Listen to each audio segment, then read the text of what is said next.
J'ai pris des petites notes, comme font tous les avocats, pour aborder en deux parties une problématique en essayant quand même de garder un peu mon chronomètre, puisque je crois que j'ai que 10 minutes pour vous faire une petite intervention sur des enjeux qui sont gigantesques, qui sont ceux de l'hypnose et des actualités juridiques concernant l'hypnose, puisque chacun d'entre vous, je pense, a eu connaissance, ou alors va avoir connaissance à l'instant, de réponses ministérielles à des questions qui ont été posées par différents parlementaires, un peu plus d'une trentaine, et qui se sont soldées par une réponse qui inquiète certains et qui est vue par d'autres comme un arrêt de mort de l'hypnose. Il s'est agi pour le monde de l'hypnose de répondre à ces inquiétudes et forcément s'interroger d'un point de vue juridique sur les faisabilités, sur l'avenir, sur les enjeux des métiers, du métier ou des métiers.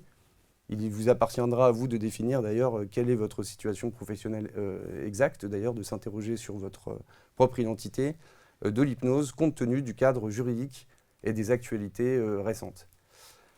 Alors, les deux parties, ça va être assez simple, diagnostic-remède.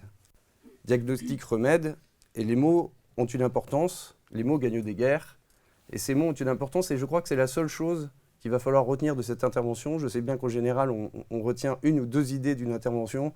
Donc là, l'idée importante, ça va être de retenir que la sémantique et le vocabulaire a son importance. Alors, on a un organisme qui a posé la question du métier, l'hypnothérapie, les hypnothérapeutes. On ne sait pas trop où on en est, il n'y a pas vraiment de cadre.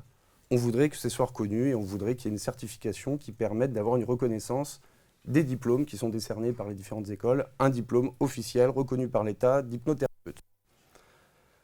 Alors ces personnes qui ont posé cette question n'ont pas eu de longues et nombreuses discussions avec nous, puisque ça fait une dizaine d'années qu'on en parle, que ce soit avec Marc Biondetti, avec Kevin Finel et d'autres, et que le diagnostic pour nous est posé depuis l'étude de la jurisprudence et depuis les discussions qu'on a eues. Il ne fallait surtout pas poser cette question. La réponse était assez évidente, elle a été cinglante.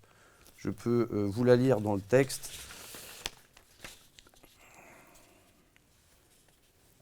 Il y a donc un refus au motif de la différenciation entre l'hypnose dite de mieux-être et l'hypnose à visée médicale.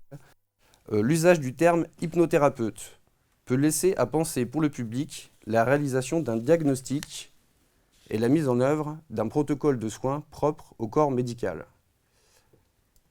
Le spectre des domaines pouvant être abordés par l'hypnothérapie est large et recouvre certains champs qui sont habituellement traités par la médecine conventionnelle. État dépressif, douleur chronique, mal-être sans cause précise, burn-out, sevrage hypnotique. L'exercice, notamment de l'hypnose, dans un cadre autre que médical, s'apparente à de l'exercice illégal de la médecine et est cité un arrêt de la Cour de cassation sur laquelle je reviendrai un peu plus tard, du 9 mars 2010. On a donc une question qui est posée, qui reçoit une réponse, qui peut être simplifiée comme suit.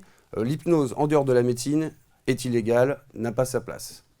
Alors, ce même organisme a reposé la question. Ça fait 6 mois qu'il pose la question, ça fait 30 fois que la question est posée par un député qui accepte de la poser, et 30 fois qu'on reçoit la même réponse.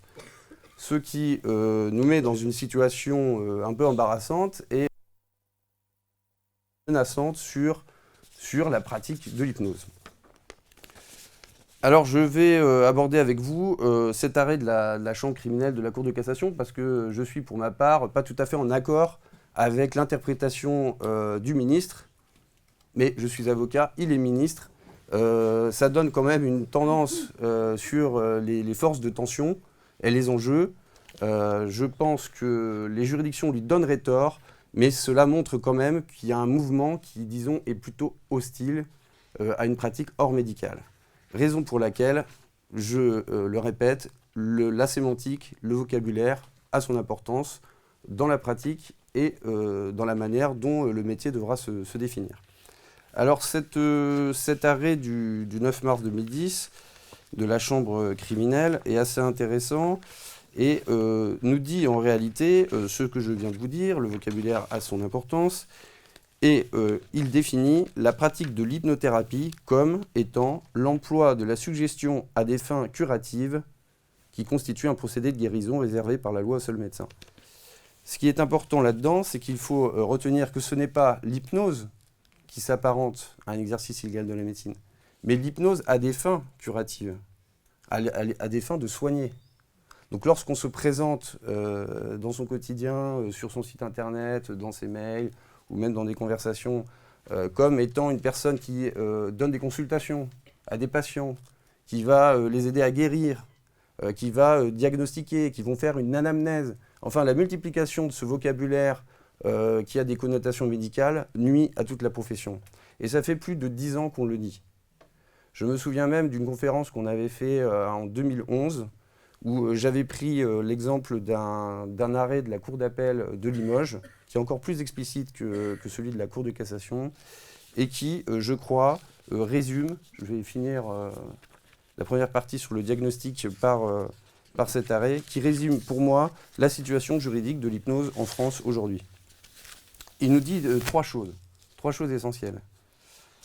La première, les techniques d'hypnothérapie et de coaching thérapeutique en vue de traiter de manière curative des pathologies. Donc il y a toujours les deux choses. Il y a le fait de traiter, donc on a un traitement et on a un diagnostic, on a une finalité médicale en fin de compte. Essentiellement des phobies sociales, des allergies, une dépression nerveuse, des problèmes de vessie. Donc c'est des choses ça peut être des motifs de consultation assez courants pour les hypnologues. Hein. Je ne dis pas hypnothérapeute, je dis hypnologue. Et là, on a une précision qui donne peut-être une voie d'espoir. Contrairement à ce qu'affirme le prévenu, son activité ne s'est pas limitée à accomplir des actes d'accompagnement, de développement personnel ou de gestion de la douleur. On comprend donc, à contrario, que si son action s'était limitée donc, à des actes d'accompagnement, de développement personnel, et la Cour d'appel n'a pas entendu être exhaustive. Il y a un champ pour votre imagination qui est tout à fait libre. Il y a un champ de discussion qui ne m'appartient pas en tant que juriste, mais qui appartient aux professionnels qui auront à faire ce travail. Et le troisième point, il est indiqué, pour ce faire, donc pour poursuivre un traitement à visée curative, il a utilisé un vocabulaire qui relève de la médecine curative, se présentant comme hypnothérapeute, pouvant guérir des allergies, des phobies, traiter la douleur. On a donc, par plusieurs fois, la jurisprudence qui nous indique que le vocabulaire a son importance. On a la réponse du ministre. Bon, enfin, on se doute bien que ce n'est pas le ministre qui a rédigé, hein, c'est évidemment un énarque, directeur de cabinet ou autre, qui vient pointer le fait que l'utilisation du mot hypnothérapeute, thérapie, peut tromper le public. Donc il y a cette notion-là que le terme même, lui-même, induit une possibilité d'erreur qui, in fine, pourra être sanctionnée par les tribunaux parce qu'une personne, même normalement diligente, peut opérer une confusion dans son esprit et se dire « j'ai en face de moi quelqu'un qui est une sorte d'alternative à la médecine ». Et sur ce terrain-là, il y a plusieurs façons d'aborder les choses. On peut imaginer une sorte de guerre de terrain, une espèce de guerre entre la médecine d'un côté et puis les non-médecins de l'autre. Ça me fait penser à une citation d'un théoricien militaire israélien, Von Crevette, qui interroge sa mère en disant « Mais pourquoi les hommes, quand est-ce que les hommes arrêteront de faire la guerre ?» Et il lui répond « Lorsque les femmes arrêteront d'honorer les vainqueurs. » Et je crois qu'il y a une tendance à vouloir se faire une guerre de terrain, mais que d'un côté comme de l'autre, on peut sortir vainqueur de cette confrontation. Du côté des médecins, je crois qu'ils ont, eux, intérêt plutôt à la reconnaissance d'une hypnose hors médicale, en plus évidemment des applications qu'ils peuvent faire dans leur domaine normal de pratique. Pourquoi ? Parce que si l'intégralité des techniques d'hypnose sont reconnues comme étant un monopole de la médecine, bah, financièrement, ça ne les intéresse pas. Plus de la moitié de mes clients sont médecins, une dizaine de syndicats de médecins dans les clients. Le gros problème qu'ils ont, c'est d'être soumis à une nomenclature qu'on appelle NGAP ou CCM, Classification commune des actes médicaux, qui fait qu'ils ne sont pas libres dans la détermination de leurs tarifs. Et ces tarifs sont plutôt bas. Une consultation à 25 €, hein, c'était 23 jusqu'à quelques temps, bah, c'est pas énorme en fait, pour un médecin qui a aussi des frais comme les hypnologues, qui a des frais, qui a une formation, qui peut avoir une secrétaire. Il préférerait faire des consultations, si vous voulez, avec un tarif un peu plus libre. Donc il préférerait aussi pouvoir, pourquoi pas, pratiquer l'hypnose, à condition qu'il soit formé à cette technique, mais avec une possibilité de facturer comme tout à chacun, comme vous pouvez le faire, simplement sur la base d'un accord contractuel. Donc les médecins peuvent être gagnants, donc encore ici, je crois qu'il n'y a pas d'opposition, et vous, je crois aussi que vous pouvez être gagnant, dans une sorte de guerre contre soi-même, où il faut aller chercher plus loin que le visage médecin, pas médecin. Je crois qu'aujourd'hui, vous avez même la chance de pouvoir définir un métier avec tout ce qu'apporte la recherche dans des terrains qui sont très différents. Je crois que certains vont être abordés aujourd'hui, mais la philosophie, la neuro, la psychologie, enfin peut-être même des matières qui sont émergentes et qui n'existent encore pas pour essayer de cartographier le fonctionnement du cerveau, avoir des connaissances peut-être plus précises sur la manière dont tout cela se passe, dont les états de conscience peuvent être modifiés, les répercussions sur son corps, les répercussions sur la manière dont on vit. Donc je crois qu'il y a une véritable guerre d'identification que vous avez à faire afin de nommer et d'identifier, de définir les métiers pour avoir une possibilité de communiquer avec les institutions.